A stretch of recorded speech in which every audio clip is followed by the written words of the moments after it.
Hello friends, welcome to my channel. ಇವತ್ತು ನಾನು ಆಲೂ ಸಬ್ಜಿ ಹೇಗೆ ಮಾಡೋದನ್ನು ಹೇಳ್ಕೊಡ್ತಾ ಇದ್ದೀನಿ. ಈಗ ನೋಡಿ, ನಾನು ಆಲೂ ಸಬ್ಜಿ ಸಲುವಾಗಿ ಇಲ್ಲಿ ಏನೇನು ತೊಗೊಂಡಿದ್ದೀನಿ ಅಂತ ನಾನು ನಿಮ್ಗೆ ತೋರಿಸ್ತಾ ಇದ್ದೀನಿ. 2 ಮೆಣಸಿನಕಾಯಿ ತೊಗೊಂಡಿದ್ದೀನಿ, ಕಟ್ ಮಾಡಿದ್ದೀನಿ ಆಲ್ರೆಡಿ ನಾನು. ಆಮೇಲೆ ಕೊತ್ತಂಬರಿ, ಪುದೀನ, ಆಮೇಲೆ ಸ್ವಲ್ಪ ಒಂದು 2 ಪೀಸ್ ಬೆಳ್ಳುಳ್ಳಿ ತೊಗೊಂಡಿದ್ದೀನಿ ನಾನು. ಆಮೇಲೆ ಕರಿಬೇವು ಮತ್ತು ಈರುಳ್ಳಿ ಕಟ್ ಮಾಡಿ ಇಟ್ಕೊಂಡಿದ್ದೀನಿ. ಆಮೇಲೆ ಇಲ್ಲಿ ನೋಡಿ, ಆಲೂ ನಾನು ಬಾಯ್ಲ್ ಮಾಡಿಬಿಟ್ಟು ಪೀಸ್ ಮಾಡಿ ಇಟ್ಕೊಂಡಿದ್ದೀನಿ ಆಲ್ರೆಡಿ. ಈಗ ಮಾಡೋದು ಹೇಗಂತ ನೋಡೋಣ ಬನ್ನಿ. ಮೊದಲು ಗ್ಯಾಸ್ ಆನ್ ಮಾಡಿ ಅದರಲ್ಲಿ ಸ್ವಲ್ಪ ಆಯಿಲ್ ಹಾಕೋಣ. ನಾನ್ ಸ್ಟಿಕ್ ಆಗಿರೋದ್ರಿಂದ ನೀವು ಸ್ವಲ್ಪ ಆಯಿಲ್ನ ಮಾತ್ರ ಯೂಸ್ ಮಾಡ್ಬೋದು, ಜಾಸ್ತಿ ಆಯಿಲ್ ಬೇಕಾಗಿಲ್ಲ ಅಂತ ಅನಿಸುತ್ತೆ. ಮತ್ತು ಸಾಸಿವೆ ಹಾಕ್ಕೊಂಡಿದ್ದೀನಿ ನೋಡಿ. ಈಗ ಜೀರಿಗೆ ಮತ್ತು ಸಾಸಿವೆ ಕೆಂಪಾಗಿದೆ ನೋಡಿ. ಸಾಸಿವೆ ಆವಾಜೆಲ್ಲ ಬರ್ತಾ ಇದೆ ನಿಮಗೆ, ಚಟ ಚಟ ಅಂತ ಹೇಳ್ಬಿಟ್ಟು ನೋಡಿ. ಇದರಲ್ಲಿ ಕರಿಬೇವು ಹಾಕ್ತಾಯಿದ್ದೀನಿ, ಆಮೇಲೆ ಈರುಳ್ಳಿ, ಆಮೇಲೆ ಸ್ವಲ್ಪ ಒಂದೆರಡು ಬೆಳ್ಳುಳ್ಳಿ ತೊಗೊಂಡಿರೋದು ಅದನ್ನು ಹಾಕ್ತಾಯಿದ್ದೀನಿ.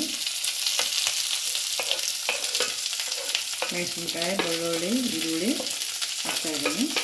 ಕೊತ್ತಂಬರಿ ಮೇಲೆ ಹಾಕೋಕೆ, ಕೊತ್ತಂಬರಿ ಮತ್ತು ಪುದೀನ. ಈರುಳ್ಳಿ ಎಲ್ಲ ಕೆಂಪಾಗಿದೆ ನೋಡಿ. ಈಗ ಒಗ್ಗರಣೆ ಚೆನ್ನಾಗಿ ಬಂದಿದೆ. ಇದರಲ್ಲಿ ಈಗ ನಾನು ಮಿಕ್ಸ್ ಮಾಡ್ತಾ ಇರೋದು ಆಲೂ ಮಿಕ್ಸ್ ಮಾಡ್ತಾ ಇರೋದು.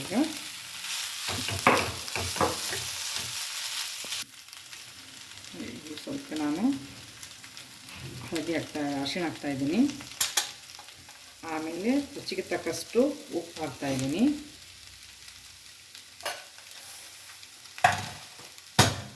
ಆಮೇಲೆ ಕೊತ್ತಂಬರಿ ಮತ್ತು ಪುದೀನ ಕಟ್ ಮಾಡ್ಕೊಂಡ್ರಲ್ವ ಅದನ್ನು ಮೇಲೆ ಹಾಕ್ತಾಯಿದ್ದೀನಿ. ಒಗ್ಗರಣೆಯಲ್ಲಿ ನಾನು ಮಿಕ್ಸ್ ಮಾಡಿಲ್ಲ. ಇದಕ್ಕೆ ಇದರ ನೋಡಿ, ಇಲ್ಲಿ ಆಲೂ ಸಬ್ಜಿ ರೆಡಿಯಾಗಿದೆ ತಿನ್ನೋಕ್ಕೆ. ಇಲ್ಲಿ ಆಲ್ರೆಡಿ ಆಲೂ ಸಬ್ಜಿ ರೆಡಿಯಾಗಿದೆ. ಈಗ ಇದು ನೀವು ದೋಸೆ ಜೊತೆಗೆ ತಿನ್ಬೋದು. ಆಮೇಲೆ ಚಪಾತಿ ಮತ್ತು ಆಲೂ ಸಬ್ಜಿ ಕೂಡ ನೀವು ತಿನ್ಬೋದು. ಒಂದು 10 ಮಿನಿಟ್ಸಲ್ಲೆಲ್ಲ ನೀವು ರೆಡಿ ಮಾಡ್ಕೊಂಡು ತಿನ್ಬೋದು. ನೋಡಿ, ಈಗ ರೆಡಿಯಾಗಿದೆ ಬಿಸಿ ಬಿಸಿ ಆಲೂ ಸಬ್ಜಿ ಮತ್ತು ಚಪಾತಿ ತಿನ್ನೋಕ್ಕೆ. ಈ ಒಂದು ನನ್ನ ಚಾನಲ್ ನಿಮಗೆ ಇಷ್ಟ ಆಗಿದ್ದರೆ ಸಬ್ಸ್ಕ್ರೈಬ್ ಮಾಡಿ, ಲೈಕ್ ಮಾಡಿ. ಮುಂದಿನ ಒಂದು ವಿಡಿಯೋ ನಿಮಗೆ ಬರುತ್ತೆ. ಮುಂದಿನ ವಿಡಿಯೋದಲ್ಲಿ ಮತ್ತೆ ಭೇಟಿ ಆಗೋಣ. Boy friend.